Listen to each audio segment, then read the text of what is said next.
Hello, everybody, and welcome back to Pinsontofloodforthewin. Today, we're going to look at just the companies that I've been showing you guys over the last few videos of who I use for when I go to slab a card. Go to get a card graded. As you know, I'm going to tell you again, don't really care about the grades, don't care about the value, just trying to find cheaper ways to get a card slab because I just like the way it looks. Dealing with different companies, finding out what I think of each of them, and then letting you guys, take a look and see what you think. With PSA now buying up Beckett, I don't think that looks good for Beckett. And SGC, I have an order into them for 3 cards that they received and started their process on November 7th. Today is December 26th, and I still haven't heard anything. It's just 3 cards. So SGC is definitely not what it used to be, of course. CGC is they don't know how to, I don't think they're very good at grading sports cards, especially vintage. And that's what I'm finding out about some of these companies I'm using is some know how to grade vintage, some don't. And so we'll look at it. I have 3 companies here that I got slabs from: Arena, Electric, and MPE. So we're going to look at some cards from Electric first. And this is I don't usually do this, but I did their plain label one time. I just wanted to see what it looked like. I'm not a big fan of it. It's white, but their numbers are big.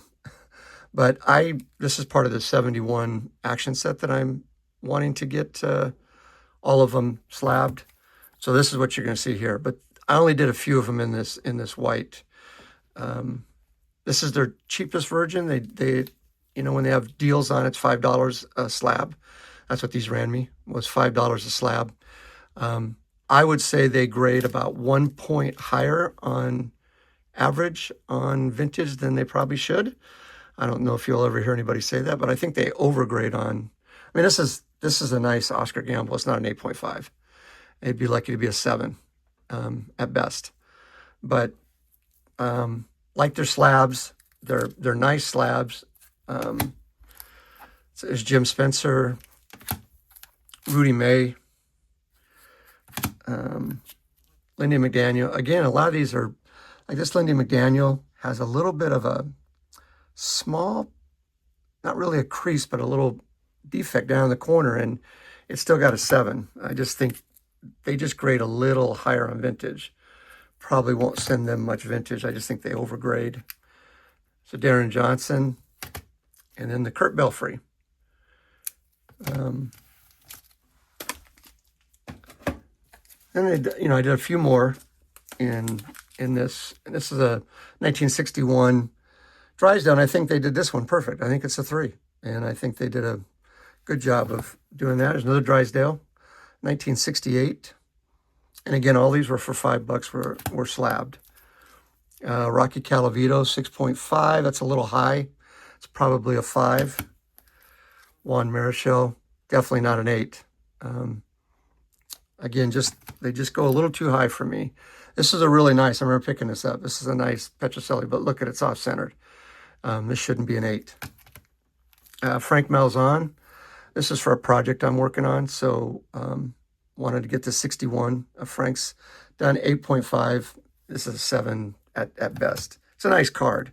This one they graded fine. This is what this is. It's a 4. So just often they would do fine, but other times they just overgrade. We're going to look at some more. These are all Griffey's. They're all done by Electric, but this is where their flips are the best. These flips are just outstanding. The Stadium Club, they gave a 10 of Griffey. The Leaf, they gave a 10, and this is a really nice one. But look at the how they matched the color down here to the flip. I just find that amazing. Look at this one. This is his Rawhide from 1986. This Fleer Ultra. These things are beautiful. These flips are just outstanding, and these cost me $6.50 to get these done.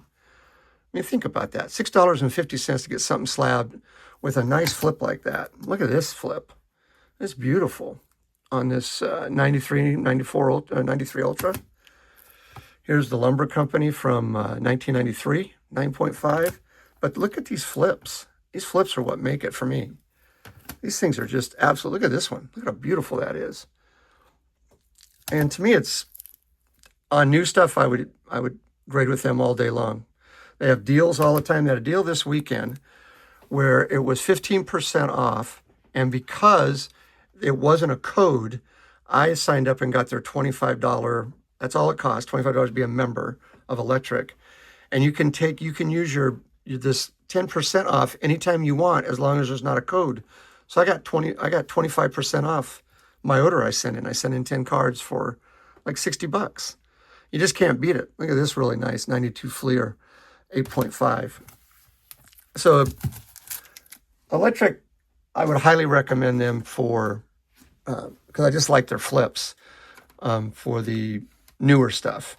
I think MPE, who I'm going to show you next, I'm going to show you a bunch of MPE cards. They're based out of Texas.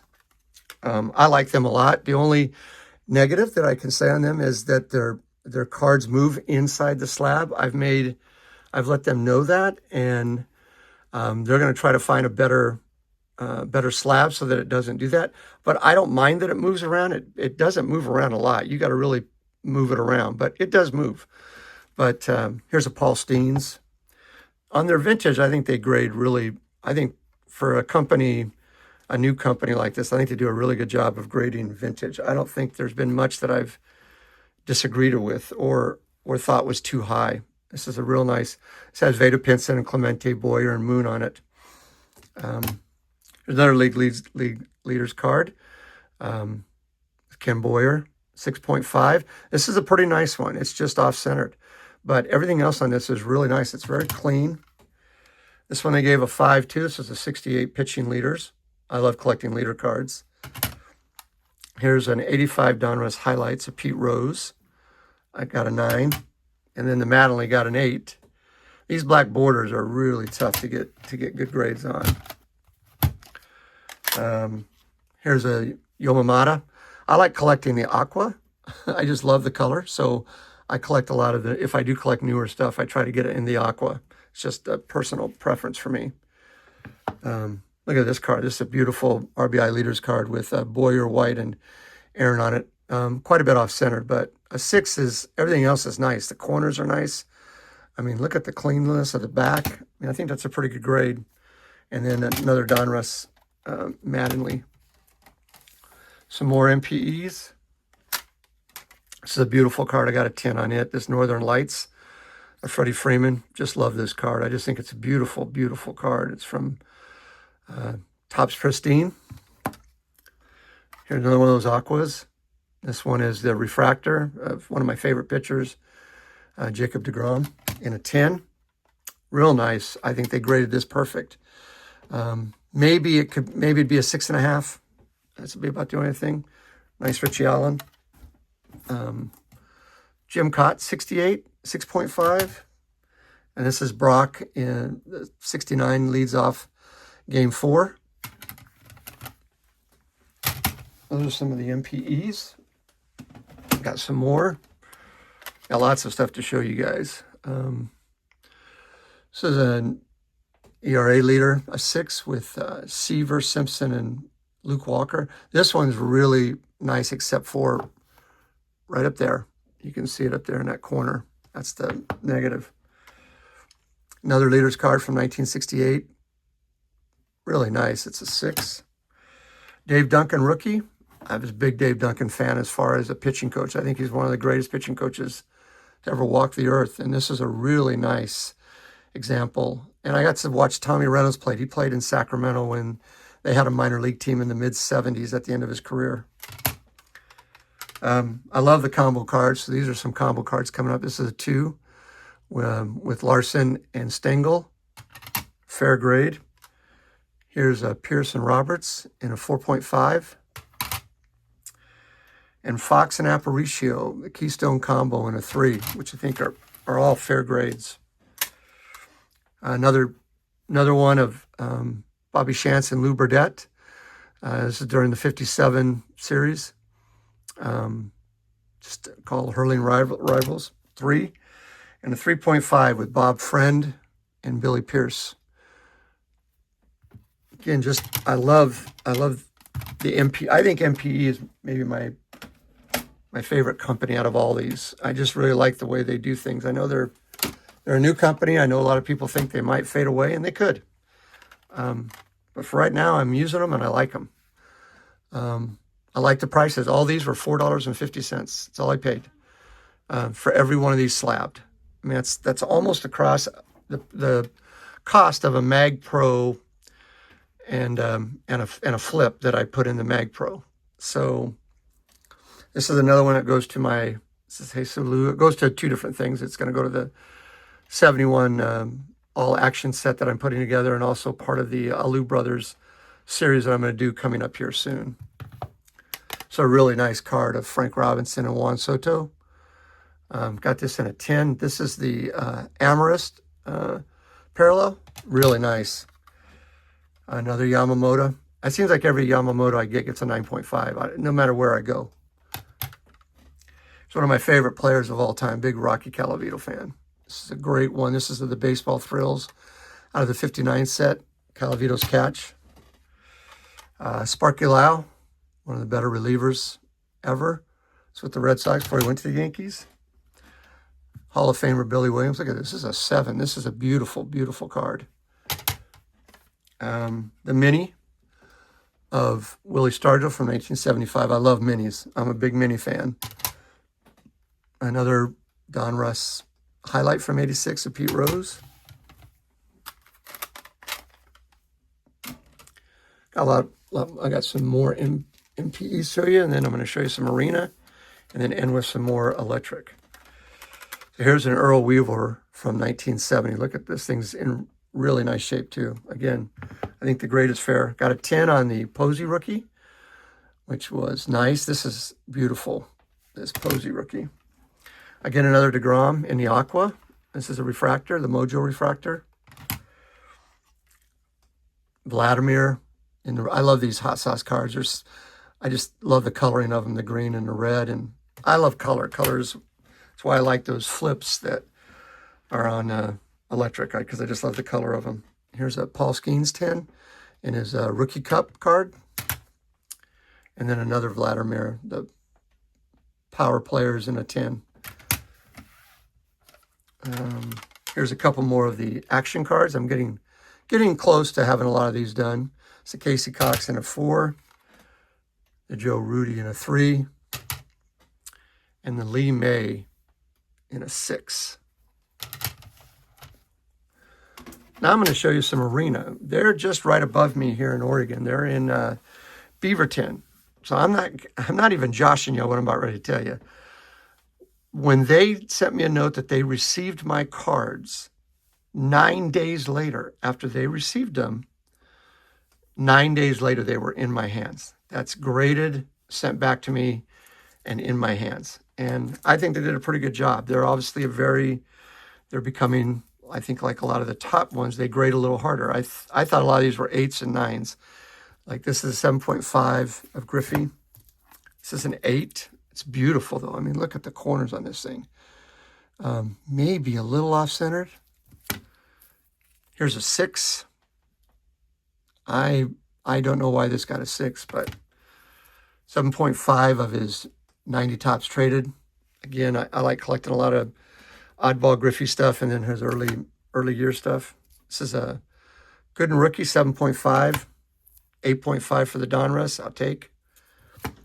7.5 for the Clemens.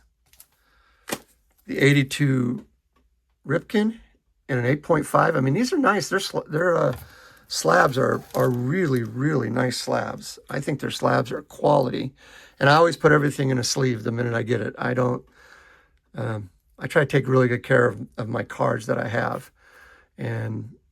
But it's a Clemens rookie and a 7.5, Puckett rookie, 8.5, 90 Griffey tops and a 7.5. The Flair, I don't know what they're missing here. I did not see anything. I thought this would be closer to an 8 or 9 at them, but I'm missing something. I just haven't found it yet. Why it's a 6.5. And I love this card. I love this. It's a great subset of 18 cards. It was by Procter & Gamble. It was an 18-card set, 9 for each league. And this is just a beautiful card of Griffey. I love that pink and blue and kind of a teal-looking color. So, and again, those were $10 to get graded. So that was the most expensive I've spent on anything. Again, here's another deal on these flips that you're going to see are just, I think they're mind-blowing personally. That's why I love this company. This is electric. And they grade a little high on the vintage. I've been saying that, and this is a really nice card. I got a good batch of 1970s, but at best this is a 7, not an 8. But look at that flip of Tartable. Just think, look at the Willie Davis. This is a 2. Look at that flip. I mean, this is just beautiful flip. It's got Arise winning the batting title and Freeman in the Aqua. I like this one because it's got all 4 players that hit 50 home runs. It's the 3rd time in history it's been done. I mean, look at this card. It's a Topps Now. I collect a lot of Topps Now cards. Look at this hitter fold. It's a 6. Probably should be a 4 to 5. But again, look at that flip. I mean, these are just, the flips are worth it. This one's more beat up. I can't really tell you how badly beat up. I thought if I got a 1, I'd be thrilled. And I did. I got a 1. But again, I love these baseball thrills. I love the Seaver getting it, getting slabbed. Here's a 1970 Richie Allen, probably a 7. But look at these flips. Look at that flip of Harmon Killebrew. I mean, it's beautiful. He's standing by the back rack. This was every bit of, I thought, a 7, maybe even higher, but really nice. Joe Niekro in a 7.5 from 1970. I mean, Juan Marichal, look at that flip. Look at how they put the newspaper behind his head. I mean, is this not as beautiful? I just think they are. I love the color. Bonds, Barry's dad, Bobby Bonds. This one's way overgraded by a good 1.5. It should be a 7. It's a nice 65, but it's not an 8.5.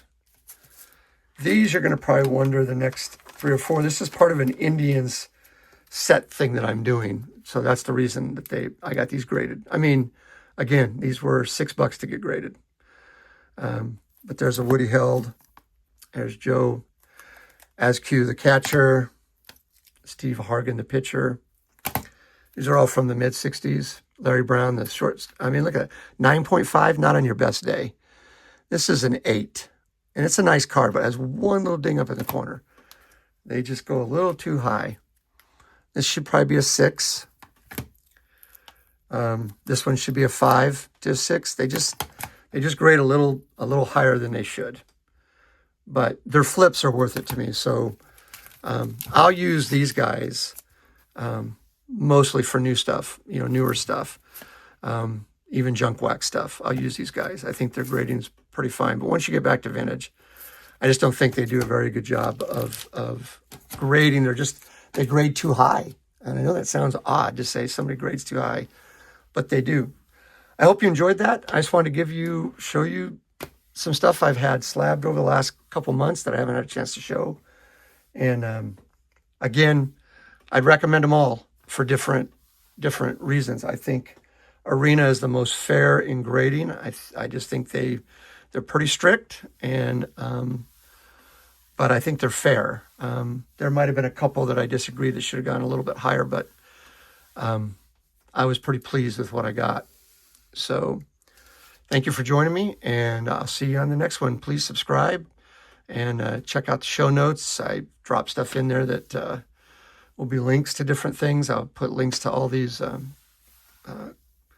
card grading companies, and highly recommend. I have a new one that I've tried that I should have coming back after the first of the year. It's called C3 Grading. We'll see how they do. I've heard good things about them. I like their flips. Again, I like colorful flips. There's something about that I enjoy. It's why, for me, getting my flip done for my Mag Pro, I wanted color. So I got the rainbow, and I really like it. It just makes my Mag Pros, to me, look really nice. And that's what counts. this is each person's collection, and no person's collection is better than anybody else's because it's your collection. It's what you want to collect. It's what you can afford to collect. It's what you like to collect. I would encourage you to do that. Enjoy the hobby. Don't get caught up in trying to be with the Joneses if you can't be with the Joneses. Don't worry about not having this card or that card. Just get what you like to get, collect what you like to get. I love the people like nerding out with cards, John and the stuff he collects, and many others. Even though he collects a lot of very nice stuff, I really like the philosophy that Chris from Missouri always has, which is collect what you like and keep it a hobby. Enjoy it. This is what I don't get caught up in all the shill bidding and what PSA is doing and all these things, because it takes away the joy of the hobby, and I want to enjoy the hobby. So I just don't get involved in any of that. You won't hear me talk about it much or mention much about it because I don't care. So encourage you to enjoy the hobby, and look forward to the next one. The next one's going to be an interesting one. I'm going to do one where I show 50 cards that I just like. Like everybody at the end of this year is showing the 50 most valuable, or their countdown from 75 from the least value up to the most value, and different things like that. I'm going to do one where I'm just going to show you cards of non-Hall of Famers that I just like. I'm not going to worry about value. Don't care about value. Just going to show you cards. So join me on the next one for that.